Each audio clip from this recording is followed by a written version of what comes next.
What if the reason you find yourself unable to get out of bed right now has nothing to do with being weak, lazy, or even depressed? What if the actual cause is timing?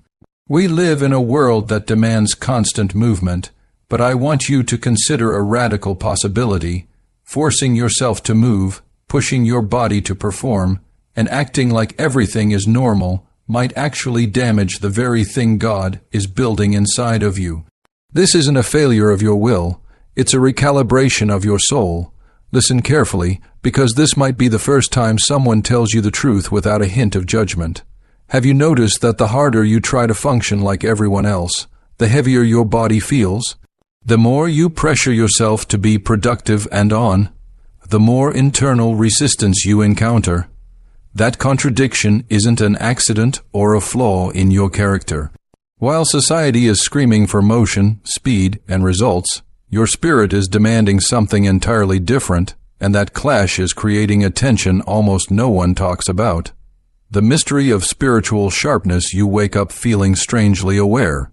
Your mind is clear, your perception is sharper than it's ever been, and you are starting to see through things that used to fool you.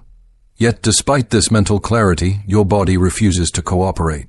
It's as if an invisible hand is resting on your shoulder, whispering, "Not yet." That silence between what you want to do and what you are physically capable of doing is terrifying, but it is not a sign of sickness. This isn't your typical motivational speech. I'm not here to tell you to try harder, pray longer, or grind through the pain. This is an explanation reserved for those experiencing a strange, divine shutdown at the closing of 2025. This is happening precisely when everything in the world seems to be accelerating. While doors should be opening and momentum should be building, you feel paused, suspended, and almost frozen in place. It feels counterintuitive, but there is a profound reason for this spiritual freeze. Why energy collapses as clarity increases, the question echoing inside you is a dangerous one if it remains unanswered. Why does your spiritual clarity increase while your physical energy collapses? Why do you feel more alert and conscious than ever, yet less able to move through your daily tasks? This is happening now at the end of the year, because something is ending and something else is about to begin. If this resonates with you, I want you to stay with me, because understanding this season will change how you view your entire life. Before we go any deeper, if this message is hitting home, like this video so it can find other chosen ones who need this confirmation. Subscribe to the channel because this revelation builds layer by layer, and you don't want to miss how these pieces fit together. Also, comment 99 below. In spiritual terms, 99 represents transition just before completion, the moment right before a shift from preparation into fulfillment. Write it as a declaration that you are still aligned even in the pause. A phenomenon without a name, there is a phenomenon occurring right now that lacks a common name, and because it has no name, people assume something is wrong with them. Your mind isn't foggy, it's actually hyper alert. You are noticing details in people and conversations that you used to miss. Your discernment has become so sharp it's almost uncomfortable. You can no longer tolerate what once felt acceptable. Yet, your body feels dense and slow, as if the gravity in your room suddenly increased. This contradiction is what makes this experience so disturbing to your ego. If you were just mentally exhausted, you could explain it away. If you were emotionally numb, you could justify it. But you don't feel hollow, you feel blocked. Inside there is intense movement and growth, but outside there is a heavy weight. This mismatch creates confusion because you aren't empty. You are overloaded with internal shifts that haven't reached your limbs yet. The frustration of living internal effort, what makes this even harder to process, is that your motivation hasn't actually disappeared. You still want to move forward. You still care deeply about your purpose. You can still imagine yourself creating, stepping out, and succeeding. The desire is alive and well. But when you try to translate that inner readiness into physical action, the signal drops. It's as if the connection between your awareness and your execution has been temporarily severed for your own protection. Because the modern world equates worth with effort, this stall creates instant guilt. You start asking yourself why you can see the destination so clearly but can't walk toward it. You wonder why resting doesn't seem to restore you, even when you give yourself permission to stop. Rest in this season feels different because sleep doesn't reset you the way it used to. You don't wake up refreshed, you wake up aware. Your mind is already miles ahead, processing deep truths, while your body is still trying to catch up. The invisible work from the outside, it looks like inactivity. From the inside, it feels like heavy lifting. You are doing immense work right now, but it isn't visible to the naked eye. Invisible effort is the hardest kind to defend, especially when you feel the need to justify your existence to others. You aren't bored or disengaged. You are hyper, aware, and physically restrained. Forcing yourself to break that restraint only makes the resistance stronger because you're pushing against a divine process. In this season, old formulas for success have stopped working. Discipline doesn't unlock momentum like it used to, and willpower doesn't generate energy. This leads to a fear that you've lost your edge or that you're regressing while everyone else is moving forward. But the truth is much quieter. This isn't exhaustion. Exhaustion empties you. What you are feeling is a separation. Your body is slowing down so that your inner world can accelerate without distraction. Recalibration before release. What you are experiencing is not a collapse, but a recalibration. Your perception is evolving faster than your ability to execute, and that imbalance is a signal. It means something inside you is being fine, tuned before it is released to the world. Most people never experience this because they live on the surface, but if you feel this now, the inner shift has already begun. This separation is doing something irreversible to your character. Once your inner world finishes this acceleration, your outer world will no longer be able to stay the same. There is a reason this is intensifying during the final weeks of 2025. This isn't about the trauma you faced earlier in the year. It's about timing. The end of a year carries a psychological and spiritual pressure that triggers a scramble in most people. They rush to finish, to prove, and to perform. But your soul doesn't follow a calendar, it follows alignment. Resisting the year. And rush as the year closes, the external noise gets louder. Everyone is announcing big plans and new year, new me resolutions. It feels like a race is happening and you're standing still, which can feel humiliating. You wonder why you seem delayed while others surge ahead. But in reality, you haven't failed, you've reached a limit. The end of a cycle always exposes what no longer fits. And for you, the version of yourself that functioned in 2024 cannot cross into 2026. Instead of letting you rush forward out of habit, your spirit has applied the brakes. This isn't a punishment, it's protection. Movement at the wrong moment can do more damage than waiting in the silence. The pressure you feel isn't anxiety, it's compression. The gap between who you were and who you are becoming is narrowing, and that squeeze is uncomfortable. It's stripping away false momentum and forcing you to be honest about what you can truly carry forward. Thresholds demand integrity. You cannot cross into a new season while dragging outdated versions of yourself behind you. Society demands closure, but your soul demands readiness. If those two aren't aligned, your body becomes the site of the conflict. The heaviness you feel is actually a refusal to perform, to pretend, or to lock yourself into a life that no longer fits. Moving too early would trap you in a cycle that was meant to be temporary. Decisions made from urgency rather than alignment have long, dark shadows. Your system knows this, so it slows you down until the noise of the world fades and the signal of truth becomes clear. This is where your confusion starts to turn into a suspicion that something bigger is forming beneath the surface. Something precise is being built, and it requires you to arrive as a completely different person than the one who started this year. The purpose of forced stillness when you feel this resistance at the close of the year, it means the crossing point is near. I'm not talking about the crossing into action, but the crossing into clarity. Once the year turns, the version of you that emerges won't be built on haste. It will be built on completion. You have to ask yourself, why am I being stopped? Why does movement feel risky? For the chosen, Resistance is often God's way of protecting you from yourself. Forced stillness is a misunderstood form of guidance. It feels like being left behind in a culture that worships speed. But this is containment. Something inside you is too valuable to be exposed prematurely.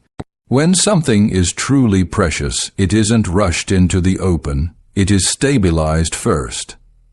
Acting before you are aligned creates power without a foundation, and power without a foundation always collapses. The cost of a public collapse is much higher than the cost of staying hidden for a season. The safety of the shadows right now, silence is safer than visibility. Visibility locks your identity in place. The moment people see you, they label you and expect you to stay the same. But you are in transition, and transitions require privacy. Exposure during a metamorphosis is dangerous because it invites the opinions of others before you have your own certainty.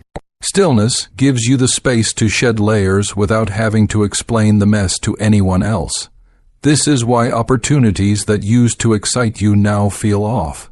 It's not fear, it's discernment. Your system knows that stepping into the spotlight now would anchor you to a version of yourself that is already dissolving. Stillness also serves to quiet the ego. When you can't move, the ego has nothing to feed on. No applause, no progress, no validation. In that quiet, you stop asking what will impress others and start asking what will endure. Refinement over speed chosen ones aren't delayed because they are weak. They are refined because they are called to something that requires precision. Speed is the enemy of accuracy. What is coming next in your life requires decisions that are clean and alignment that is deep. You cannot access that level of precision while you are running. Stillness removes the excess and clarifies your intent. When you do move again, you won't move from pressure, you'll move from certainty. Guilt begins to dissolve when you realize you aren't falling behind. You are being positioned. The discomfort isn't the pain of loss, it's the tension of refinement. Something is being protected until it is strong enough to stand on its own. When stillness is forced, it usually means the next movement will be irreversible. There will be no going back to the old you. That's why it can't start until every single piece of your internal architecture is aligned. The surgical work of the soul, while it looks like nothing is happening, everything that matters is shifting. This part of the journey leaves no visible evidence, no milestones or announcements. It's internal rewiring, and rewiring is never comfortable. It requires dismantling what once worked to make room for what's coming. The first thing to go is your identity, not your name, but the assumptions you've lived by, who you thought you had to be to survive or be loved. In this season, those old identities loosen their grip. You might feel disoriented, unsure of where you belong or how to even describe yourself. That's not a loss, it's decomposition. Your old self. Definitions are breaking down because they are too small for the future. Even the things that once motivated you, the goals, the desire for approval, begin to feel hollow. This vacuum isn't emptiness, it's a reorientation toward a deeper truth. Upgrading your perception, your mental patterns are also collapsing. Thought loops that used to control you are losing their power. You find yourself questioning things you never doubted before. This can feel like instability, but it's actually your intelligence emerging. Automatic, NITOS reactions are being replaced by conscious choice. This process requires absolute quiet because awareness cannot be installed. While the world is still screaming in your ear, this phase isn't dramatic. There are no explosions, just quiet, incremental shifts. You might not be able to explain what's different, only that you aren't the same person you were a month ago. This is why talking to others feels so draining right now. You aren't just upgrading your habits, you are upgrading your entire perception. Others might grow outward by adding more to their lives, but you are being rebuilt inward by having the noise stripped away. Inward rebuilding determines everything that follows. It decides what you will tolerate and what you will refuse from this point forward. This is why your sense of time has blurred. You aren't on a timeline of productivity, you are on a timeline of integration. Integration cannot be rushed without breaking the new structure. Your pauses and your silence are not delays, they are load, bearing moments that support your future. You couldn't go back now even if you tried. The old motivations no longer fit, and the old roles no longer satisfy you. The internal architecture has changed. The doors to your past are still there, but you no longer recognize the person who used to walk through them. This realization is terrifying, but it's also the ultimate liberation. You are under construction, and construction always looks like a mess until the final structure is revealed. The changing texture of silence at some point, the texture of this silence will change. It won't be a loud bang, it will be a subtle shift that only you can feel. The end of this hidden season doesn't arrive with fireworks. If you're waiting for a burst of adrenaline to get you out of bed, you might miss the real signal. The closing of this phase speaks in whispers. The first sign isn't a rush of strength, it's a sense of lightness. One morning, you'll wake up and the weight will feel slightly different. The heaviness won't be gone, but it will no longer feel like a permanent wall. It will feel like a door that is finally unlocked. This means the internal work is nearing its end. You'll start to experience clarity without urgency. You'll know what needs to be done, but you won't feel the frantic need to rush out and do it immediately. This calm is a sign of true alignment. Focus over chasing. You'll also notice that your desires have become very selective. You don't want everything anymore. The urge to chase after every opportunity fades, replaced by a pull toward a few specific things. This isn't a lack of ambition, it's the birth of focus. True focus only returns when the internal noise has died down. Even your rest will start to feel different, nourishing instead of just a way to survive the day. This awakening is quietly aligned. It feels like permission, the inner authorization to move without having to prove yourself. You can't manufacture this feeling with a pep talk. It arrives when your readiness is complete. You are waiting for the moment when you can step forward without abandoning the truth you found in the silence. That permission is grounded and certain. When it arrives, there is no more debate. The inevitable rise when this season ends, it won't be a slow fade, it will be a transition. One day, your movement will simply return, and it will feel natural and undeniable. You'll realize that everything that was holding you back was actually holding you together. Your bed wasn't where your purpose died. It was where your old self was laid to rest. What felt like a delay was a divine dismantling of a version of you that couldn't handle the next level. You were hidden in precision. While the world screamed move, wisdom whispered wait, and your obedience saved you. It kept you from rooms that were too small and successes that were too shallow. You are not rising because of pressure. You are rising because you've been called. Pressure creates copies, but a calling creates an original. You are rising with an authority that doesn't need to shout to be felt. A new authority. Those who are forced to rest at the right time rise with an unmatched authority.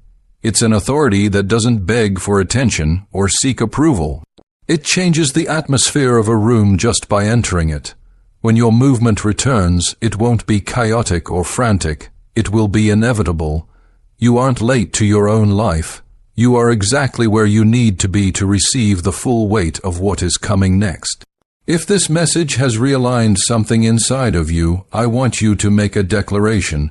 Don't just think it. Type it out. Comment the phrase, "I rise when called." Write it as a reminder to your soul that your timing is not dictated by the world. Share this with one person you know who feels stuck and confused. Your stillness was never the end of your story. It was the moment your true power was finally sealed. Would you like me to create a list of reflection questions or a set of daily affirmations based on this script to help you process this transition?